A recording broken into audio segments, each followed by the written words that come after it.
लागतायत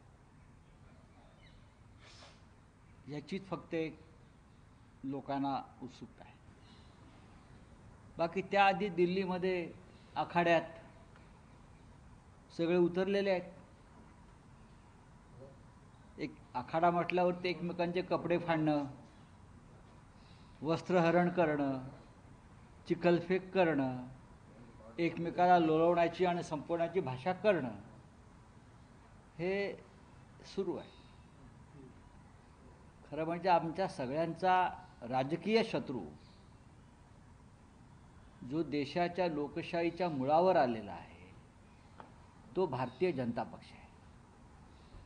आम्ही लोकसभेला सगळे एकत्र येऊन भारतीय जनता पक्षाला मागे रेटलं. इंडिया आघाडीनं एनडीएचा भारतीय जनता पक्षाचा पराभव केला. चंद्राबाबू आणि नितीश कुमार यांच्या कुबड्यांवरती मोदींचं सरकार आहे. आम्ही त्यांचा पराभव केला. आम्ही एक असल्यामुळे दुर्दैवानं दिल्लीमध्ये ते चित्रात दिसत नाही. कारण काही असते. प्रत्येकाला दिल्लीची सत्ता हवी, पण दिल्लीमध्ये सत्ता कोणाच्याच हाती नाही आहे. दिल्लीची सत्ता लोकशाही मार्गानं केजरीवाल यांचं सरकार जरी आलं असलं तरी दिल्लीची सत्ता ही लेफ्टनंट जनरलच्या हातामध्ये आहे, लेफ्टनंट गव्हर्नरच्या हातामध्ये आहे, अमित शहांच्या हातामध्ये आहे आणि मोदींच्या आणि भाजपच्या हातामध्ये. पण तुमचे दोन मित्र वेगवेगळे लढत आहेत, काँग्रेस आणि आम आदमी पक्ष. मी तेच ते तुम्हाला सांगतो आहे. मी आपल्याला तेच सांगतो आहे की भारतीय जनता पक्षाचा पराभव करण्यासाठी आपापसातले मतभेद विसरून एकत्र येणं गरजेचं होतं.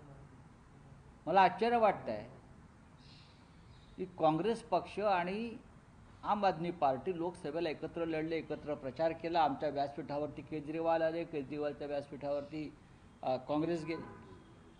पण दिल्लीमध्ये काँग्रेस पक्षानं केजरीवाल यांना देशद्रोही ठरवण्याचा आणि तसा प्रचार करण्याचा जो एक प्रयत्न चालवलेला आहे त्याला शिवसेनेचं समर्थन नाही. आम्ही एकत्र आहोत, एकत्र राहायला पाहिजे. टीका टिप्पणी होऊ शकते, राजकीय विरोध होऊ शकतो, पण अरविंद केजरीवाल आणि त्यांच्या पक्षाला काँग्रेस पक्षानं देशद्रोही ठरवणं हे कोणालाही मान्य होणार नाही. काल धनंजय मुंडे अजित पवारांना भेटले, पण पुरावा मिळेपर्यंत धनंजय मुंडेंचा राजीनामा घेतला जाणार नाही अशी माहिती समोर आली. हो, आम्हाला सगळ्यांना पुराव्याशिवाय तुरुंगात टाकलं होतं त्यांच्या सरकारनं. तेव्हा अजित पवार बोलले नाहीत यांच्या विरुद्ध पुरावा नाही, नवाब मलिक यांच्या विरुद्ध पुरावा नाही, अनिल देशमुख यांच्या विरुद्ध पुरावा नाही, अन्य कोणाविरुद्ध पुरावा नाही. कसल्या पुराव्याच्या गोष्टी करतायत? आम्हाला गाडायचं आणि त्यांना पुरावा शोधायचा. बीडमध्ये खेळ चाललेला आहे लोकांना फसवण्याचा. ज्या पद्धतीनं आरोपी, पोलीस, राजकारणी यांचे एकत्र जेवणावळीचे फोटो येत आहेत, बैठकांचे फोटो येतात, त्याच्यामुळे बीडमध्ये जो काय संतोष देशमुख प्रकरणाचा आणि तिकडले एकंदरीतच माफियागिरीचा जो तपासाचा जो फार्स चाललेला आहे, देवेंद्र फडणवीस यांना माझं आव्हान आहे की भारतीय जनता पक्ष ज्या पद्धतीनं आपल्या माफिया मित्रपक्षांना सांभाळण्याचा प्रयत्न करत आहे त्याच्यामुळे संपूर्ण महाराष्ट्राचं माफियाकरण होईल. बीड पॅटर्न जर महाराष्ट्रात लागू झाला तर प्रत्येक जिल्ह्यामध्ये हा बीड पॅटर्न लागू होईल आणि तुमच्या हातातून राज्य सटकून जाईल. त्या राज्याची बदनामी होईल, हे राज्य खतम होईल. माझं गृहमंत्र्यांना आव्हान आहे की बीडमध्ये संपूर्ण पोलीस खातं बरखास्त केलं पाहिजे आणि बीडमधला संतोष देशमुखचा जो खटला आहे हा पूर्णपणे बीडच्या बाहेरच चालवायला पाहिजे. आणि दुसरं म्हणजे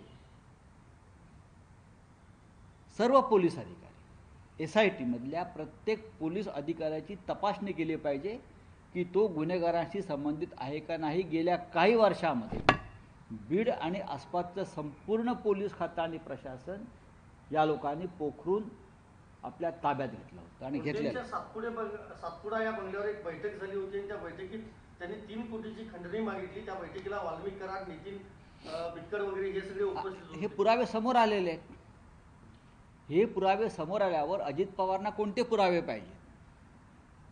अजित पवारांनी भारतीय संविधानामधला किंवा कायद्याच्या पुस्तकामध्ये एक एव्हिडन्स ॲक्ट आहे, इंडियन एव्हिडन्स ॲक्ट, तो बदलला का, वेगळा केला का इंडियन एव्हिडन्स ॲक्ट? हे त्यांनी सांगावं. अजित पवार हे हतबल आहेत. अजित पवार हे नेते नाहीत. अजित पवार हे ॲक्सिडेंटल नेते आहेत. भारतीय जनता पक्षाच्या EVMच्या कृपेनं त्यांना जागा मिळालेल्या आहेत, स्वतःच्या कर्तृत्वावर नाही. जर ते नेते असते आणि महाराष्ट्राचे नेते असते तर त्यांनी बीड प्रकरणामध्ये मंत्र्याला आपल्या मंत्रिमंडळातून वगळलं असतं, जोपर्यंत त्यांना न्यायालय निर्दोष मानत नाही. सरकारकडे काय मागणी असेल तुमची? काय सरकारकडे काय मागणी असेल? मी मगाशी सांगितलं ना, बीडचं संपूर्ण पोलीस खातं वरपासून खालपर्यंत बरखास्त करून तिथे नवीन नेमणुका व्हायला पाहिजे आणि हा संपूर्ण खटला बीडच्या बाहेर चालायला पाहिजे. सुरेश धस यांनी गौप्यस्फोट केलाय, सांगितलंय वाल्मिक कराड याला पंकजा मुंडे आणि धनंजय मुंडे यांच्यापेक्षा मोठं व्हायचं होतं. धनंजय मुंडे हे आवडतेपणेचं राजकारण करतायत. त्यांनी वाळूतून पैसे, राखेतून पैसे वगैरे कमवलं आहे. बघ आता ह्या गोष्टी वारंवार बाहेर आलेल्या आहेत. बीडमध्ये बीड पॅटर्न जो आहे तो कशा प्रकारे या महाराष्ट्रात सुरू होता आणि अजूनही चाललेला आहे. ही धुळफेक सुरू आहे, तपास हा धुळफेक आहे, अजूनही तेच चालू आहे, वाचवण्याचेच प्रकार चालू आहेत आणि हे वाचवले जातील. खरे आरोपी आजही बाहेर आहेत. सुरेश धस बोलतात आणि नंतर माघार घेतात. त्यांना वरून दट्ट्या आला की माघार घेतात. सुरेश धस जर हिमतीने उभे राहिले असतील तर त्यांनी महाराष्ट्राच्या अस्मितेसाठी आणि महाराष्ट्राला जो बीड पॅटर्नचा कलंक लागतो ते धुवून काढण्यासाठी एक आमदार म्हणून नव्हे तर या महाराष्ट्राचा मराठी नागरिक म्हणून त्यांनी आपली लढाई चालू ठेवली पाहिजे. बेडरपणे आणि निर्भयपणे आम्ही सगळे त्यांच्याबरोबर उभे राहू. सामनामधून तुम्ही आज सरकारवर टीका केली आहे. लाडक्या बहिणीच्या नावाने गळा काढत शेतकरी कर्जमाफी नाकारून शेतकऱ्यांचा आहे गळा ना आवळण्याचे उद्योग चालले. सरकारची फसवणूकच सुरू आहे ना. लाडकी बहीण असेल, कर्जमाफी असेल, तुम्ही त्यांचा जाहीरनामा बघा ना, त्यात काय घोषणा आणि वचनं दिली आहेत. त्यात कर्जमाफीची वचन आहे ना आणि कृषी मंत्री म्हणतात कर्जमाफी शक्य नाही. म्हणजे तुम्ही लोकांना फसवलं. बोले आपका क्या भाई बोले. नाही, वांद्र्यातच मुंबईचा आदित्य कार्यक्रम होतोय. मुंबई महापालिका निवडणुका आदित्य ठाकरेंच्या नेतृत्वात. त्याच्यावरती मी नंतर बोलेन. हा दिल्लीतला विषय नाही, आप बोलिये. सर फक्त दादर रत्नागिरीची पॅसेंजर होती ती बंद करून आता तिच्या जागी दादर गोरखपूर पॅसेंजर सुरू केलेली आहे सरकारने. दादर रत्नागिरी पॅसेंजरला खूप पब्लिकची गर्दी असेल पण ती बंद करून आता गोरखपूर सुरू केली. बरोबर आहे. आम्ही काय म्हणत होतो मग? आम्ही वेगळं काय सांगत होतो आतापर्यंत? दादर रत्नागिरी पॅसेंजर बंद होते गाडी आणि दादर गोरखपूर सुरू होते. ह्याच्यावरती भारतीय जनता पक्ष, त्यानंतर डुप्लिकेट शिवसेना ह्यांनी उत्तर द्यावं.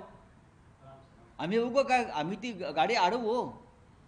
आम्ही मनात आणलं तर गाडी रुळावरून पुढे जाणार नाही. ती शिवसेनेनं आमच्या मनात आणलं. पण स्वतःला जे महाराष्ट्राच्या अस्मितेचे प्रतीक मानतायत आणि सत्तेत बसले आहेत, हां, ते काय करतायत? अजित पवार काय करतायत?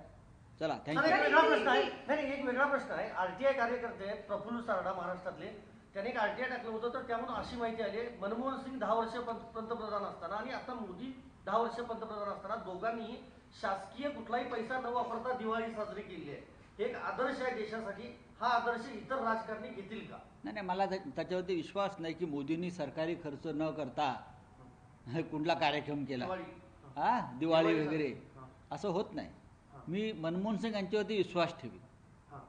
मनमोहन सिंग त्या प्रवृत्तीचे होते.